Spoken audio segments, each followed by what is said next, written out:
Okay, so let me first read to you just a few things from the Encyclopedia Judaica. It's sort of similar. The book I've been using for Amos, I used it also years ago. There's a collection called what do they call it? They call it again, Moshe of Cook. I thought it was called Da'at Mikra, but now I'm not sure Yeah, anymore. it is. It is. It's the Oh, pink it is Da'at ones. Mikra? It is Dada Mikra. Ken. I thought it was, but I don't see the word Da'at Mikra. Anyhow, so they have here Amos with a very in the Ivrit, it's a very lucid explanation. They go into different historical questions. They don't go into the what we call the critical view, obviously, but they do go into a lot of historical questions, and so it's an interesting interpretation. I find it also makes it easy to understand the Tanakh. I'll just read you a few things here from the Encyclopedia Judaica about Amos. Amos, okay, he says he's a prophet in the northern kingdom of Israel. That's correct. However, there's a question whether Amos was from the northern kingdom or not. Because already in chapter 1, it says he was from Tekoa. You know, today Tekoa is next to Beitar, and it's in the area of, it's a Judea. Judea, Binyamin, but it's in the southern kingdom for sure. Whereas all of the prophecies of Amos are for the northern kingdom of Israel. So the question is he somebody from the southern kingdom telling off somebody from the northern kingdom? So I don't think they would have accepted that very much. There are others who say that there was a Tekoa in the Galilee, and that he might be from the Tekoa in the Galilee, which would make him part of the northern kingdom, which would make a little bit more sense for a couple of reasons. Number one, it's very hard. They wouldn't probably listen to a prophet who was from the southern kingdom who was saying critical things against them. And secondly, he doesn't mention at all the fact that they have these two idols, which are calves in Dan and in Beit El. In other words, he sort of glosses over that, which is one of those things that only if you lived in the northern kingdom, you would know that that's too touchy a subject to talk about, and you would talk about their other faults, which is exactly what he does. He talks about their other faults and not the main one. He doesn't talk about the elephant in the room. I think he assumes that everybody knows about the elephant in the room, so he talks about the other ones. It's sort of like, if you're going to argue with somebody who's Chiloni, you're not going to say to them, how come you're not keeping Shabbos? You might say, how come you in your business you gave a hard time for somebody for no reason or something like that. Something which they would also agree with you with. You know what I mean? But where were they in Beit El and where else? Beit El and what? Beit El and Dan. This is already in the book of Kings. Under Yeravam ben Nevat, he wanted to create an alternative religious center in the northern kingdom instead of Yerushalayim, which was, of course, became the capital of the southern kingdom after it was the capital of all of Israel. And he put one in Beit El, which is in Binyamin, and another one, actually not in Binyamin, north of Binyamin, it's already the Shamron, and another one in Dan, which is a little bit further up north. Today we call Gush Dan the area of Tel Aviv, but it seems that it was a little bit north.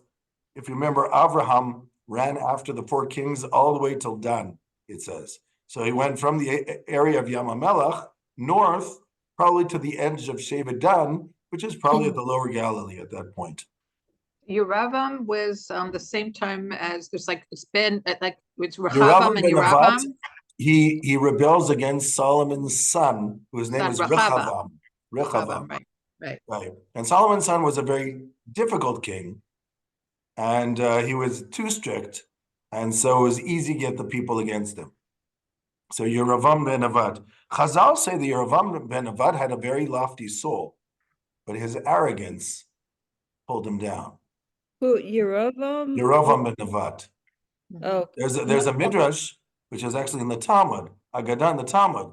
Rosh Baruch Hu says to Yeravam ben Nevat, he says, Chazor b'cha, do tshuva, and me and the son of David and you will walk together in Gan Eden. And Yeravam says to Hashem, he says, who goes first? So Hashem says, well, son of David goes first, obviously. He says, if so, I'm not willing. Okay? It's like this idea that you have sometimes great people and their pride takes them down. Think of the opportunity, just the three of them. It's like, no, I got to be before Ben David. Another thing about Amos, where he says this, and also in Dat Mikra, even though Amos is the third of Treasar, according to they bring a couple of proofs for it. It seems that Amos lived at the same even before Yeshayahu. Now, just understand, he's 8th century. Remember, the 10 Shavatim, the northern tribes, were thrown into a diaspora, meaning thrown exiled by Sancherib in 722. Some people say 721, 722 before the Common Era. So he is living probably about 60 to 70 years before this. So he is even before Yeshayahu and Yirmiyahu, who live during the Churban of Yehuda. Yeshayahu is there at the Churban of the 10 tribes. Yirmiyahu is there at the Churban of Yehuda. Right? Yirmiyahu writes Eicha. So he's there at the destruction of the first temple. And Yeshayahu, who is a contemporary of Chizkiah, Hezekiah the king, who is the one who lived at the same time that Sancherib destroyed and exiled the northern kingdoms in 722. So Amos is way before this. He's like maybe 780 before the Common Era. He's actually way before this. And he seems to be about the same time as Yonah, who's also about 40, 50 years before the exile of the 10 tribes. Yonah is a prophet for the northern kingdoms as well. Wait, the exile of the 10 tribes was to the northern part of the kingdom? No, they lived in the northern part of the To kingdom. Bavel? No, they lived in the northern part of the kingdom. That's way after. They were the northern kingdom. Yeah, so what kind of Golut were they? East. In Israel? No, Sancherib threw them out somewhere in his empire. His empire is northeast. It's Assyria, which really dominated Turkey and Iraq, but it was quite a large empire. So it was both north and east. And Chazal say that the 10 tribes, he threw them so far they landed up on the other side of the river of Sambation, but nobody knows where the river of Sambation is. I assume during the time of the Chazal, it must have been the nickname for a certain river, which we don't even know where it is. There is a book, if you're interested. I have a copy possibly still here, even though I move my books around.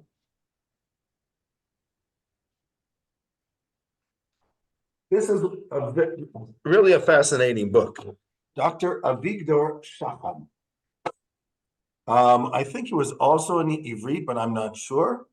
It's called In the Footsteps of the Lost 10 Tribes. He spent years trying to figure out where the 10 tribes went. He's not the only one. Rabbi Avraham Avichail also spent years looking for the 10 tribes. There's even a guy in Toronto. Oh, yeah. Simcha, you know what I mean? Jacobovici or something. Yeah. Who made a 3-part television series about the lost 10 tribes, which they showed on Israeli TV years ago, and it was great. It really was good. Yeah. Interviewing all these people, who are trying to figure out, you don't have to agree with the book, but it's definitely fascinating.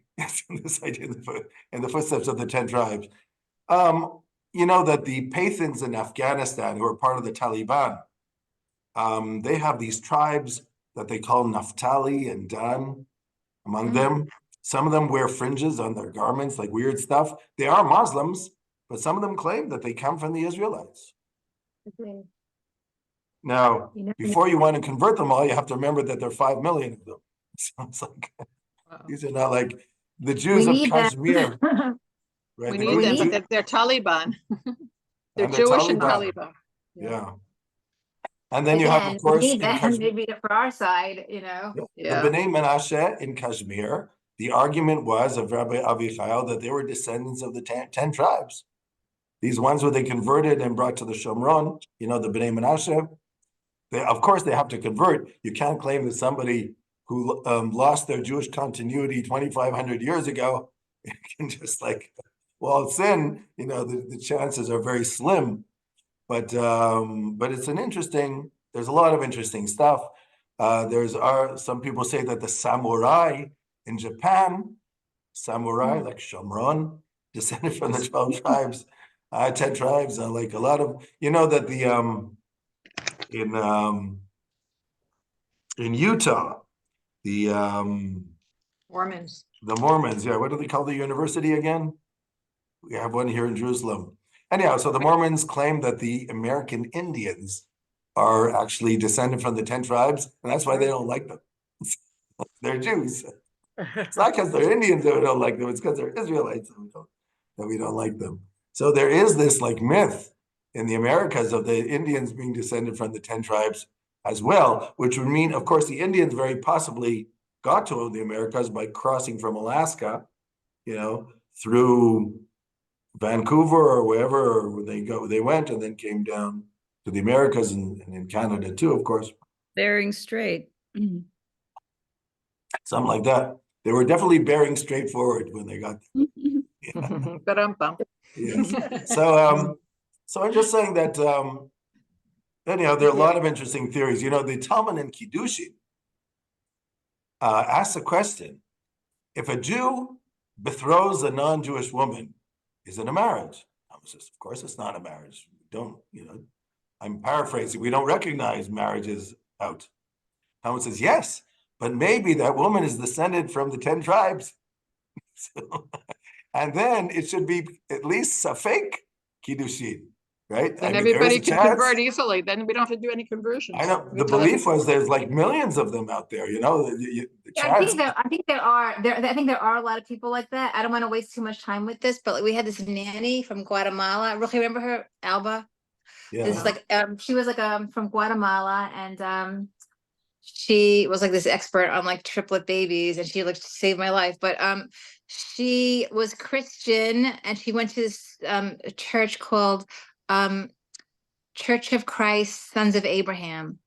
And they had a sukkah. They kept all the biblical holidays, and on Sukkot they had a sukkah inside their church. She never worked Friday nights, unfortunately. Had I known that, I'm sure I could have taken her. And the Yom Tov night she couldn't work. And I was like, holy crap! Wow. Right. Yeah. Conveniently Jewish. Right. No, she ended up converting, and she's learning Hebrew and moving to Israel with her kids. Right. Wow. Yeah. One of the things that has to be pointed out she worked for is a that, lot of Jewish families, and I think she just converted. She actually did convert, and Wow. yeah. Amazing. But I I think think that's that they more- were Jew. I think they were probably like conversos or like They're Moranos. the ones from like 14. conversos are not from the 10 Spain. tribes, though. From Spain. Yeah, No, things right. like that. So I You think there have in are a lot of Brazil, you have in Monterrey, Mexico, you have people who claim that they come from, the Spanish expulsion. Yeah. And Indeed. there's even an argument that that Columbus was carrying a lot of these Jews on his boats Oh. who were looking for a new life in a new world. Well, they say And, he himself was a Sephardic. That who says that? What's his name? The guy who The sailing guy. the guy who's the Nazi hunter. Oh, Simon Wiesenthal. Wiesenthal, yes. Right. That's his theory that Columbus was possibly a Marana Jew himself, or at least a Jew who was trying to run away. I mean, we had in our classes in If they're Tel Aviv, I claiming had to a be girl who Jews was, today, then they probably are.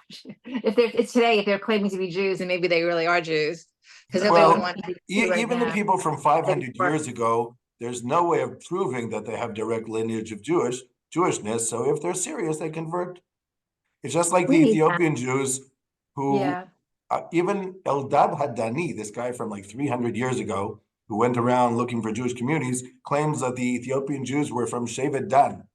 That's Right. why he I also claimed believe that it. he was I Eldad believe it. Hadani.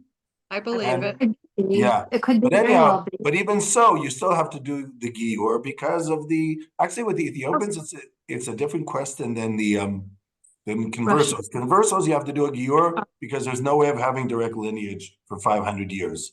There are people who do. There is a woman, I forget the name of it. I read her. She wrote 2 books and then she got a PhD in this thing. But she found her mother. She found the female lineage all the way to Spain, She actually Yeah. traveled to Spain and found the execution records of her relatives. Wow. Was able to- Wow. Really? Wow. Wow. and How? she claims that a good majority of Latin American people are Jews. Yeah, Let it's me very they're all possible. in In Miami. They're all Brazil, there's here. supposedly lots of people like that also. And Give it to the Germans. They'll figure it out in a minute if they're Jewish. yeah, Shavei Israel in Israel, that's what they do. They try to convert people from conversion. Shavei Israel. Here in Jerusalem, they have anyhow, Yeah.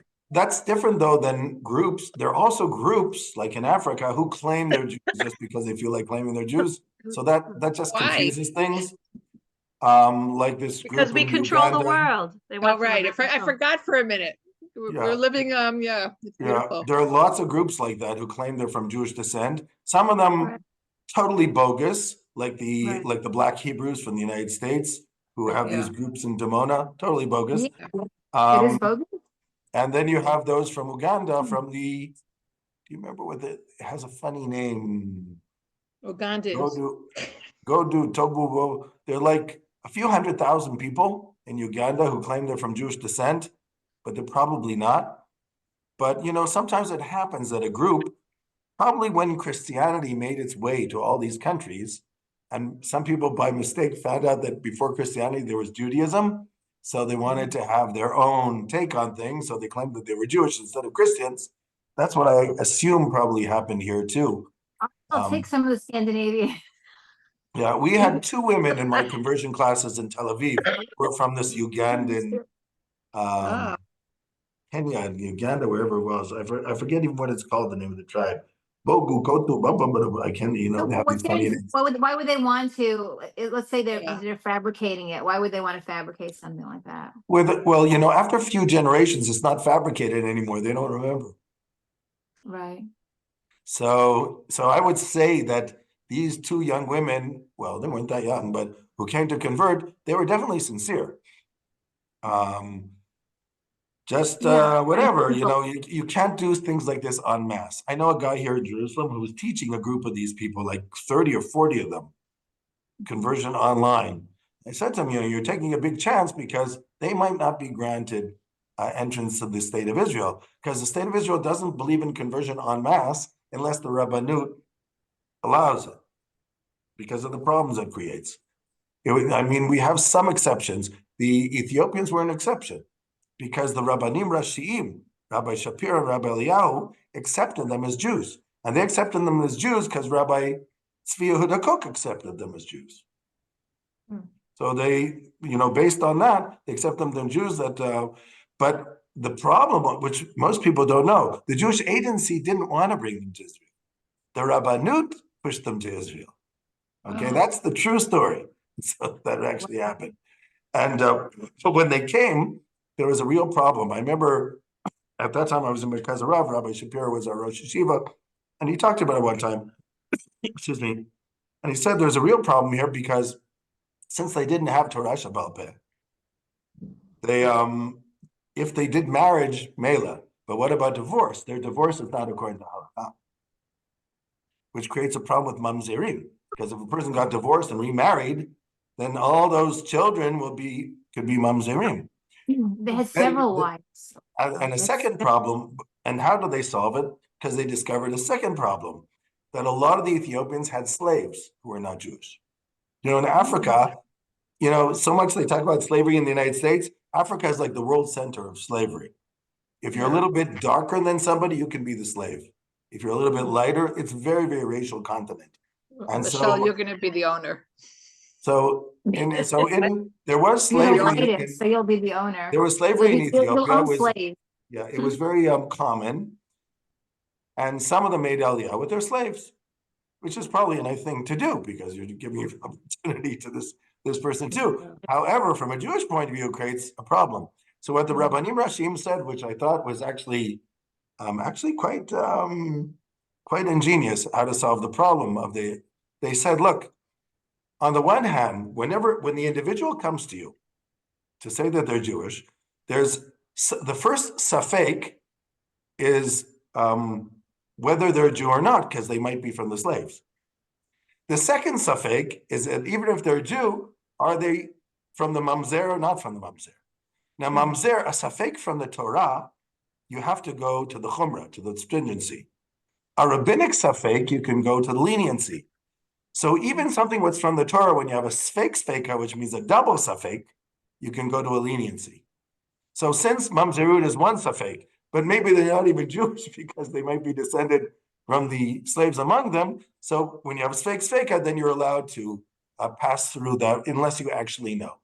And then what they did is, if you remember, they did a ceremonial conversion to all the Ethiopian Jews, and they only did a ceremonial conversion because they had accepted them actually as Jews. Also, that first generation were all keeping mitzvot was relatively easy. After that, politics got involved. Didn't want them to do giurim until they came to get married, whatever. But anyhow, so let's get back to the 10 tribes. So Amos is either from the 10 tribes in the north, from Tekoa, the northern Tekoa, which they claim is also a place, just like you have two Beit Lechems. You have a north one and a south one. You know why they claim that, like in Yirmiyahu, if you remember, in Yirmiyahu, it says, Rachel mavakel baneha. Rachel is crying for her children, and she's crying to her children who are going north to Babylonia, northwest.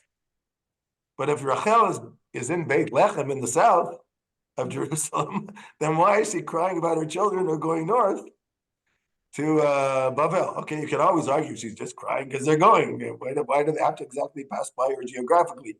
But many people try to argue that Beit Lechem is Beit Lechem HaGlili, the Beit Lechem in the Galil, where they're literally passing by Rachel when they're going north. But still, even today, we consider Kever Rachel, the one which is next to Beit Lechem here in Yehuda. So, but I just wanted to point that out. So that's about the northern kingdom. Again, so there is the chance that Amos is from Tekoa of Yehuda, which makes it much more interesting in the sense that, and there is in chapter 6, I think it is, when he has a showdown with this fake false prophet Amatzia. Amatzia says to him, Brach lachal le'eretz Yehuda, ve'achol sham lechem, go to Judea, and there you should eat your bread, because there they'll like what you're saying. We don't need people like you here. So the question is he saying go home? Or is he saying just you don't deserve to be among us because you're criticizing us the whole time? It's still not clear, even from that chapter, why he's saying if Amatzia wasn't a good person, how come people name their kids Amatzia? There's a street named Amatzia. Because there's also a king Amatzia. All right. There's a prophet Amatzia and a king Amatzia. Just like in the Tanakh, there were 3 Tamars. So you can pick which one you want. So there are 2 Yehorams. Yeah. Okay. So let's go. Anything else here? Okay. Let's just go into it and we'll read the chapter and then I'll look more for next week to see if there are more insights. But let's try to just understand the chapter. So let's open up here. Amos chapter 1. Words of Amos, who is a herdsman. In Hebrew, banokdim. We have 2 words in Hebrew for herdsman. One of them is boker, from the word bakar, which means that he actually worked with cattle. But noked is a term which is found here. And it also means, here he says noked is actually a ro'et son, which means a shepherd. So boker would be a herdsman of cattle, and here is a shepherd. He's a noked. We have, of course, a lot of prophets who are shepherds, like King David, who prophesied concerning Israel. So he is a Navi for the northern kingdom, which is called Israel. During the time of Uzziah, the king of Yehuda, and during the time of Yeravam, the son of Joash, the king of Israel, which is already, so we are here after Eliyahu and Elisha, but before Yeshayahu. And somewhere around the time of Yonah, it looks like. Yonah is also from the northern kingdom, from Gat HaChefer. Okay, now we have this happens a lot. In Yirmiyahu too, there's an opening to try to date when exactly this happens. When did this happen? During the time of the days of Yoram ben Yoash, the king of Israel, 2 years before the earthquake. In modern Hebrew earthquake, we say Re'idat Adama. In biblical Hebrew, it's always the Rash, which means the noise. A Rash is an earthquake. If you say Rash Gadol, it could be just a large sound. But when they say there was a Rash, it means there was an earthquake. So this is just like in Yirmiyahu and just like in Yeshayahu, an opening line which is dating him based on the kings. That's not unusual in prophetic literature. And he said, Vayomar, Hashem mitzion yishag, God is roaring from Zion. Remember, even if he's a prophet from the northern kingdom, Yerushalayim is his capital. Just like for Elisha, just like for Eliyahu. Yonah, the Navi, Kornach Chazal used to go on the three Shalosh Regalim, the 3 pilgrim holidays. He went to Yerushalayim, crossed the border, came back. So obviously there was religious freedom for those who wanted to go to Yerushalayim. They might have done certain things to make taxes or something like that, but there was an open border. You could go to Yerushalayim. And especially during this time, Yeravam and son of Yoash and Uzziah were on relatively good relationships. So, and in general, most of the time, the kings of Israel and Judea tried to be on friendly relationships, even if they had a difference of opinion concerning religious practice. Hashem mitzion yishag, God roars from Zion, which means nevuah. Prophecy comes from Zion. It comes from Jerusalem, from the place of the temple. Remember, Chazal say, why is it called Simchat Beit HaShoeva, the festival of the water libation? Shemisham sho'avim ruach hakodesh, because you can draw out revelations when you're in the Beis Hamikdash during times like that. And according to Chazal, Yonah, I think I mentioned it when we talked about Yonah, was dancing around on the Sukkot holiday and the Simchas Beis HaShoeva, and all of a sudden he heard Kol Hashem calling to him. So here, the prophets of Hashem always see Yerushalayim as the center, even if they try to be as loyal as possible to the northern kingdom, because they do care about the people they live. You know, even when your relatives are not doing the right thing, it doesn't mean you don't care about them. It just means you're overlooking things that they're not doing correctly from a Jewish point of view. That's, So, Hashem mitzion yishag. Yerushalayim yitain kolo. He gives forth his voice from Yerushalayim. And the dwellings of the shepherds shall be cut off. Now you might say, if he's a shepherd, talking about what he knows about the dwellings of the shepherds, but some of the Mefarshim say that this is a metaphor. The dwellings of the shepherds, which are usually on hills, the choice of the fruitful land shall wither, is talking about the palaces of the kings and the ones who have power, the rich people. Meaning, God will take action against the leadership for their bad leadership. That's called Ne'ot HaRo'im V'Yavesh Rosh HaKarmel. That's the way he explains it here in the Adat Mikra. I just want to see. Mekomot HaMir'eh, he says it's either places where the shepherds go, but and he says Carmel could be Mount Carmel, which is in the north.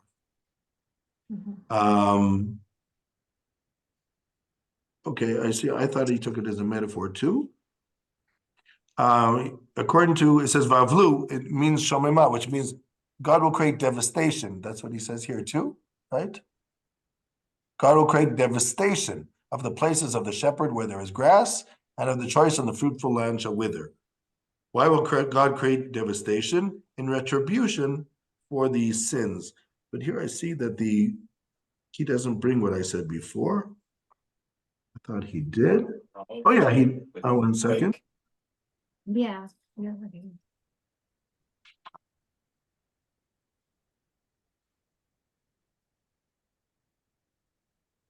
Right, he also mentions that purposely he mentions Yerushalayim to give a hint that the true place of worship of Hashem is in Yerushalayim and in Zion, not in the northern kingdom. He does it in a subtle way. You'll see that even when he's going to rebuke the northern kingdom where he lives, he's going to be very nice about it, as much as he possibly can. Because a Navi, look, in the end, a Navi, when they say the Nevuah, it's the Nevuah Hashem, but they can shape the Nevuah in a way that they think that the people will be more open to receiving it. And that's what Amos does. Okay, now we start with that famous line. He's going to talk about 7 different nations, including the northern and the southern kingdom, which are 2 of the 7. He's going to now prophesy to 7 nations. We know that Yeshayahu prophesies to Bavel, to Babylonia. Yirmiyahu prophesies to Egypt. So that's not unusual. But he's going to 7. And by the way, Eliyahu, Hashem through Eliyahu also prophesies to the northern kingdom and also to Aram, which will be mentioned here too. Aram is the area of Syria, but it was a much larger area than Syria of today. It went up Syria and the part of Turkey, which was not part of Assyria. Okay. Al Shlosha Pish'ei Damesek. For the 3 transgressions of Damesek, I'm willing to forgive them. That's what it means. But not for the 4th.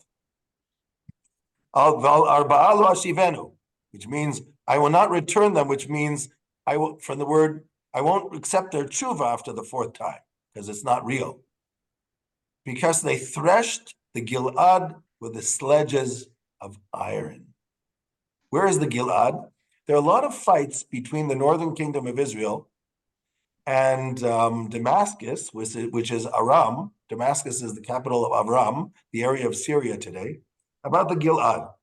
Let me try to explain what that means. I don't know if you can see it here. This is a map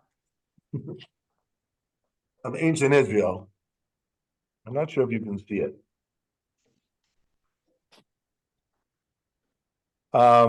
If you can, I can look for one. Basically, the Gilad is facing the Shomron to the right of the Jordan River. If you took, let's say, the Dead Sea, and what connects between the Kinneret and the Dead Sea is the Jordan River. So the Gilad is to the right of the Jordan River, and the Shomron, which is part of northern Israel, is to the left. Now, most of the time, the Gilad was also controlled by northern Israel, because if you remember, the 2.5 tribes who did not want to cross the Jordan, there was Reuven, Gad, and half of Manasseh, which we learned about in Sefer Devarim, who said to Moshe, we want to stay on this side of the Jordan, this side which you conquered from Sichon, Melech HaMori, and Og Melech HaBashan. We want to stay here. We like the area. We'll leave our cattle here. Moshe says, you can, but first you have to fight with your brothers until the battle is over to win the land of Israel, and then you can come back here. So if you want, you can build places, you can build houses for your women and places for your cattle, and you will fight with us, and then you'll come back, and you can be there. So these 2.5 Shvatim, Reuven, Gad, and half of Manasseh, which are part of the northern kingdom when it divided, they lived in the Gilad and in the Bashan, which is on top of the Gilad. The Bashan is more or less where the Golan is today, and underneath that was the Gilad on the right side of the Jordan River, which today part of it is in Jordan. Now, there were a lot of fights over the Gilad because the Syrians kept conquering the Gilad. And in many times in Sefer Malachim, the northern kingdom of Israel asked the southern kingdom to join it in battle to reconquer the Gilad. We have this 2 or 3 times in the history of the northern kingdom. They lose the Gilad, they recapture it against Aram. And so this is called the 3 iniquities of Damascus, because they keep capturing the Gilad. He says the 4th time, I'm not going to forgive them for that, because the Gilad belongs to the northern kingdom of Israel. It doesn't belong to Damascus, and it belonged to the 2.5 tribes before that. So again, for their 3 transgressions, I will forgive them. For the 4th, I will not, because they threshed the Gilads with threshes of iron, which means they made it impossible to do agriculture there or even to build anything. They wanted So to wait a minute, for the transgressions are from the Goyim, from Damascus. Yes. So Okay. he is now just to understand what's happening. He's standing in a marketplace somewhere, in probably a very big city of the northern kingdom. It doesn't say where, but the largest city was called Shomron. In the Shomron, there was a city called Shomron. It was named after Shemer, who founded the city, as it's told in the Book of Kings. And that was the capital city of the northern kingdom. And it was in the tribe of Ephraim, which was the largest of the northern tribes. That's why sometimes Yirmiyahu refers to all of the northern kingdom as Ephraim. Haben yakir li Ephraim. My son Ephraim is very dear to me. Im yeled shashuim, he's like a boy I play with, a child I play with. Ki midei dabri bo zachores karenu od. Whenever I talk about him, I remember him. Arachem arachbenu num Hashem, I will have compassion on him, God says. And I'll bring him back. That was the idea, to bring back Ephraim one day from his exile, from his galut. Yeshayahu talks about the two branches coming together. Yechezkel talks about the two branches coming together. Interestingly, Amos never calls the northern kingdom Ephraim. He always calls it Israel. But Yirmiyahu, who lives in Judea, does call it Ephraim, which might be another reason. Maybe the northern kingdom didn't like calling it Ephraim. I don't know why. But the prophets of, I'm sorry? No, the transgression that Damascus had against Israel was Against ruining taking the their land of the agri- Gilad. About what? It's Taking what? the land of Gilad, which belonged to They- Israel. They kept took the land, or capturing they it. destroyed it. They captured it, or they They destroyed it. captured it and destroyed it. They would like make the ground such which was made it very difficult to plant. Here I'll let's see what he says here.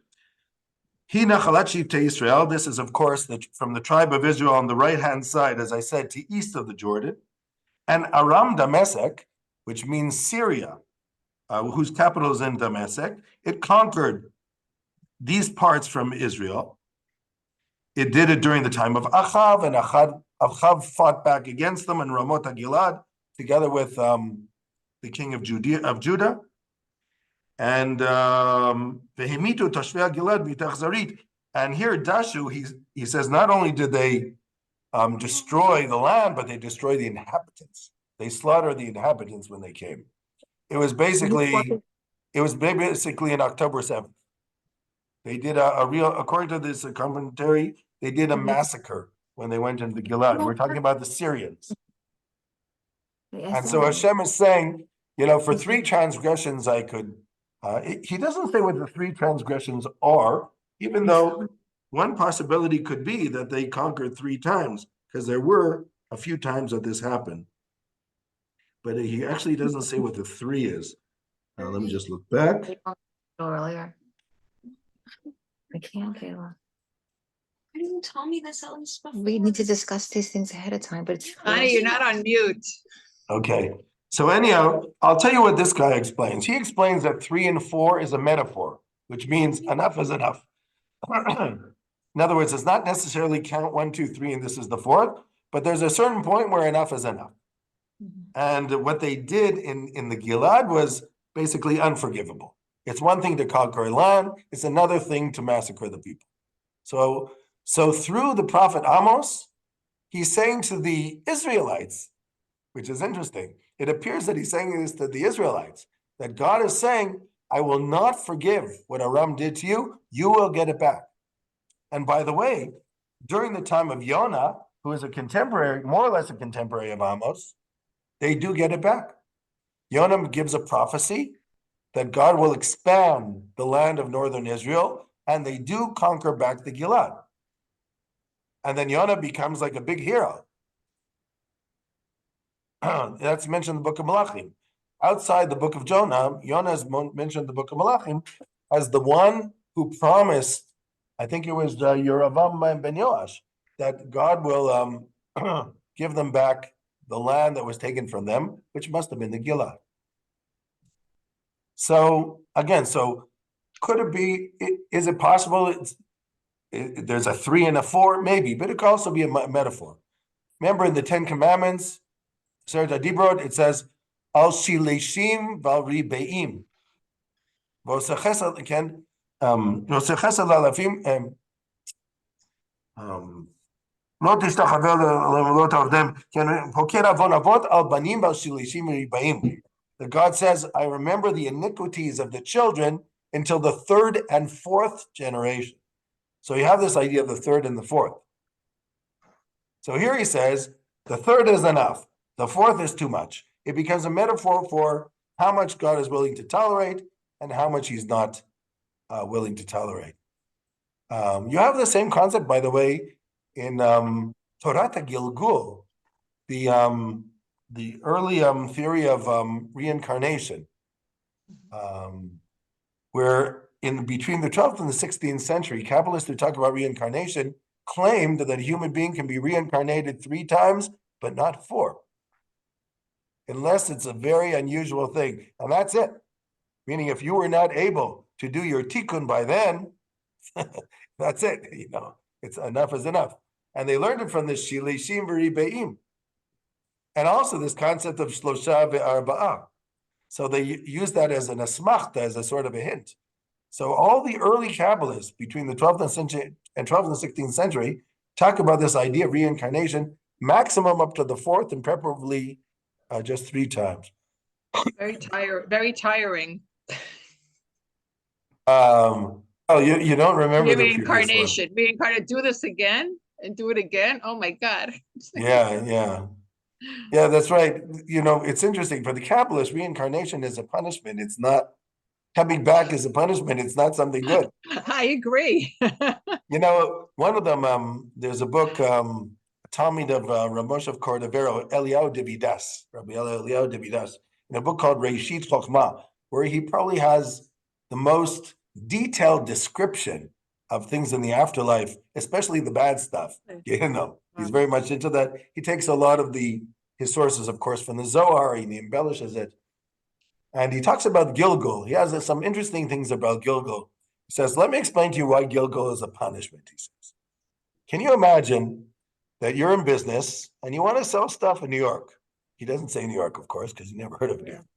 So you get on a boat and you bought all the stuff that you want to sell, right? All your merchandise, and you put it on the boat, and you had to pay the taxes, and you have to pay for the trip, and you're all ready, and you're sailing across the sea for 2 to 3 weeks, and you land at the port on the other side. And as you're trying to get off the boat, they look at your passport and they see it's updated. Say, excuse me, you can't get in. Your passport is expired. Okay, but look, I came all this way, I bought all this merchandise. Let me stay for 2-3 days and I'll get out of here. Sorry, your passport's expired, got to go home. So everything you prepared for all that time is all halach pfeifen. You got to go back. Okay, so he says the same thing. You go through your whole life and you think, okay, I did my best, and say, sorry, there's something you forgot. Not good enough. Yeah, not good enough. So the way he explains the idea of the punishment. Okay. That's how you know God is Jewish. It's not good enough. Enough. I'm laughing at my own jokes. It's okay. That's okay. That's also Jewish. I'm laughing in my mind. I see. Okay, so let's skim through this a little bit. Let's try to understand what the 7 ones are. Then I'll try to explain a little bit, also based on him, what's going on here. Okay. Now, he's not going to say this unless Hashem told him to. But it's interesting that maybe he was told also to tell this to these other people. Probably not. Because can you imagine if a prophet goes to Aram and says, you're going to lose the next war, he might not get out of there alive. So you would have to say to the message publicly and then hope that people are telling them. Because, it's not an easy thing to say. Even Yonah going to Nineveh and saying in 40 days Nineveh is going to be, in my opinion, the only reason he survived it, because you had these sailors who were on the boat who heard what this guy did at the sea. And they probably spread the message, and people were very nervous about this crazy guy who said, throw me into the sea. But normally, it's like, there was a story I heard about this war. Some of the stuff you heard from the, all these videos from organizations, whatever. It wasn't from organization, but it was told by the guy it happened to. So it must have actually happened. There was some fellow in one of the kibbutzim in Oteif Aza. And he's telling the story. And he said he was there with his family in the house. And, they were shooting outside. And okay, he had a gun, he tried shooting back, or whatever, and he tried doing this and doing that. And eventually it was, he was outnumbered. I don't remember all the details now. And he could hear them on the outside. And he locked himself, in his safe room. He locked it from the inside. He closed the window. And what happened was people would come try to pull open the window and he would shoot through the window. And sometimes he would get them, sometimes he wouldn't. And then what happened? At a certain point, they started shooting back, and he realized he was going to run out of ammunition. There was nothing he could do, basically. So he pulled, everybody in, and they closed the door, and whatever's going to happen is going to happen. And he said, at that point, he started to pray. He says, I haven't prayed a lot in my life, he said. But he said, good. He said, God, I'm not such a terrible person, and I have a family here, why do I have to go through this? Anyhow, he said, he kept hearing the shots. About 15 minutes later, nothing happened. Like he thought they were going to try to break in, whatever. So they waited for an hour, 2 hours. He didn't hear anything outside. So finally, at a certain point, he realized that he could leave the house, and I think maybe he heard a Hebrew from a soldier or something like that. He comes out of the house and he tries to figure out what happened. So they get out of the house, and he sees a whole row of shoes. And he says to somebody, why are there shoes outside the house?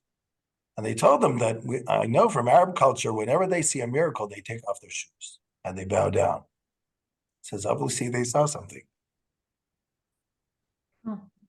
Yeah. It's a great story. He didn't know what they saw because he wasn't there, but he was telling this story now. So anyhow, so let's get back to this. So there are 7 nations. The first one is Damascus, and Damascus means Syria, which is called Aram in biblical Hebrew. King David conquered Aram Sova, which was just north of his border, Syria, and he expanded the border. So for 3 things I shall forgive them, and not for the 4th. They threshed the Gilead with sledges of iron, both the land and the people. That's the way it's explained, and therefore enough is enough. So here's now what's happening here. Amos is telling the people of the northern kingdom, God is going to pay back Aram for what they did to the Gilead. I'm sure everybody's applauding. They deserve it. We remember. And those of us who don't remember, our parents told us what happened. We know all about it. So they're excited, and they want to hear more what this prophet is going to say. And I will send fire into the house of Hazael, who is the king of Syria at the time. And it shall consume the palaces of Ben-Hadad. Hadad, if you remember, there was also Ben-Hadad during the time of Solomon, who was a friend. But obviously Ben-Hadad must have been a dynasty, which took place in Syria. So the palaces of Syria shall burn. I think he explains it the same way here. Shilach Eish, Beit Hazael, and Ben-Hadad. Again, these are the kings and the family of kings, because Hazael and Ben-Hadad, these are kings of Aram Damascus, which means of Syria of today, Damascus of Aram, that they made difficulties for Israel. And Armanot, basically Armanot would be the palaces, which means the upper echelon, are the ones who are the leaders. Okay, so that's the first prophecy. The second one. It continues, I will break the bolt of Damascus. The bolt of Damascus is the bolt of the front door of the city. When you break the bolt of the front door of the city, any enemy can penetrate. Which means God won't do it directly. He'll let the enemies of Syria take over. Break the bolt of Damascus, which means he'll allow the enemies to come in. And I will cut off the inhabitants of Bikat Aven, which is a place in Syria. But and anybody who holds a scepter, meaning anybody from the royal family, from Beit Eden, which is another place in Syria. And the people of Aram, of Syria, shall be exiled to the area of Kir, says God. Where exactly is Kir? I think Kir is in Lebanon. Hushem Makom. Here he says it's not clear, but there are those who say it's near Armenia, which is even north of Turkey. In other words, they will be exiled. Who will exile them? An enemy. Could be the Assyrians who are going to take them over in about a generation, who are north of them, north of their border. And they will also be exiled, because that's what the Assyrians did. They were different than the Babylonians. Babylonians would bring people to Bavel. The Assyrians would just throw people as far away as they could, whether in their land or north of their land.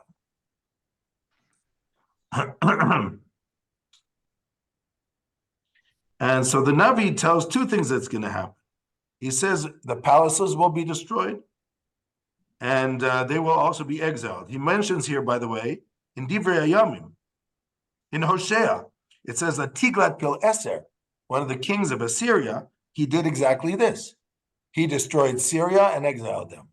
So that means that this prophecy actually happened during the time of Hosea, who is after Amos, when the king of Assyria exiles the kingdom of Syria, which happens before he exiles Israel, who is south of them. Okay. Are you still with me? Mhm. Okay, so this is what all this is about, what's going to happen to Syria. They destroyed the Gilad, they massacred the people of Israel, and therefore they're going to pay for it.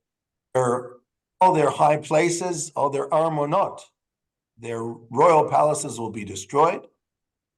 The entrance of their city will be left open, which means their enemies shall come in and destroy them from Bikat Aven, from Beit Eden, even people from the scepter, from the royal family.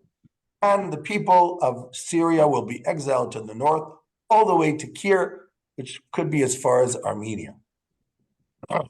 So that's the first of the seven. Now he says another prophecy. I'm sure that the people are glued to every word. You have a prophet of God who's telling them all the good news, everything you don't hear on CNN, right? He's telling them all the good stuff. He must have worked for Fox. So, Kohamar Hashem, for 3 transgressions of Asa, I will forgive them, but not for 4.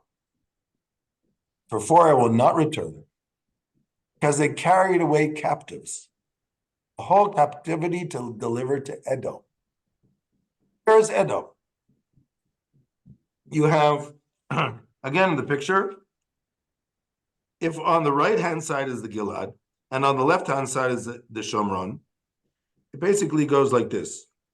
Under the Gilad, you have the Ammonites. Under Ammon, you have Moab. And around that area is also Edom. Batsra, I'm pretty sure, under Moab, you have the Edomites. So it goes Edom, Moab, Ammon, and then the Gilad, which belongs to Israel. If you remember when we came in from Egypt, God said to pass through Edom, Moab, and Ammon because they are relatives. Only the areas of Sichon and Og did we capture. Sichon and Og had actually captured part of Moab, but that was Sichon's problem. It wasn't our problem. That's why when Moab complained to Yiftach in the book of Judges, you took our land. Yiftach said to him, we didn't take your land. Sichon took your land, and we conquered Sichon. That's fair and square. Sichon won it in war, and we won it from Sichon. We never did anything. We never had a problem with you. So Israel never actually attacked Ammon, never attacked Moab, even though they did not allow them to go through their land and didn't supply them with water or bread. And but the Edomites wanted to fight us, and also Hashem said not to fight the Edomites. So again, you have the land of Israel to the right of the Jordan. You have the Gilad, which was part of northern Israel. Under the Gilad was Ammon. Under Ammon was Moab, to the right of the Jordan. Under Moab was Edom. Edom was eventually conquered by King David, and Ammon and Moab were subjugated by King David. They had to pay heavy taxes. But Edom was totally conquered, and eventually, under the Hasmoneans, were forced to convert to Judaism. Herod's father was a Eudeminian, which means Edomite. He was an Edomite convert from the time of David already, but I guess he had converted himself. He's called a convert, so I assume it was by himself. And then Herod was his son. You say that. So let's see what else it says. So the Gaza, who are the Gazans? They're the Philistines, the areas of the Plishtim, which seem to be there to a long time, even David had to capture. So Gaza, which is the main center of the Plishtim had fought. It was called Chamisha Sarnei Plishtim. Oh, I have to end soon. It's almost 6:10 because I have another guy after Oh, me. wow. Sorry about Okay. that. Maybe I'll try to make it next time more room because I always thought we did an hour. I thought okay. Very interesting. It's thank very you. interesting. Thank That's you. good, actually. Thank you. It's always, they say Tam Shalot is always a good thing. So No, let's this just is finish great. this about Gaza. Yeah. Okay. What do the Gazans do? They carried away captives to Edom. When Edom, from the right hand of the Jordan, attacked the northern kingdom of Israel, the Gazans joined in on the other side to give them two fronts to make it difficult. Like today, from Like up and today, down. Gaza joined in to make two fronts. And so the Navi say, that was dirty. That's playing dirty. Huh. Okay? But that's Bad what's going enough on today, Edom though. We're attacked getting us. from the north and from the south. Exactly. Bad enough Edom attacked us. You guys who had no issue, you were just joining in to try to make them fall. And that was playing dirty. And therefore, I will bring fire into the walls of Gaza and will consume its palaces. Okay? You shouldn't have gotten involved in something that had nothing to do with you. And what would you do? The captives who were running away from the war, you brought them back to force them to be with the Edomites. Or you gave them over to the Edomites and say, hey, we have some Israelites here, you can have them. Okay, so they basically created an alliance like the Hezbollah, a low-grade alliance in the meantime, but an alliance. Okay, we don't like what you're doing there. We're going to give you problems here. You're going to have to send soldiers here. We're going to try to take captives, whatever.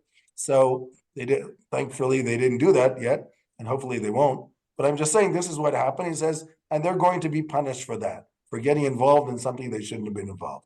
So we talked about today 2 out of the 7. And we're going to see the last one is going to be what's going to happen to the Israelites of the north. Because until the 6th one, they're going to be very excited to hear what all the enemies are getting. Once they hear what they're going to get, they're going to get nervous, but at least they're going to listen. Because they heard the first 6 and they said, oh, hopefully this is going to happen. And the prophet is hoping when they hear the 7th, maybe they will take heed and try to mend their ways. Okay, toda rabah, everybody. Thank you. Thank you. Thank So you. we'll continue with this next week. Amos, by the way, some people say the word from Amos comes from the word omes, to burden, meaning to burden yourself with mitzvot, with good deeds. There's different questions. It's not clear, but it looks like that means there's something for the word omes or amas, or something like that. Toda rabah, Thank you. everybody. you. I will close Yeah. this.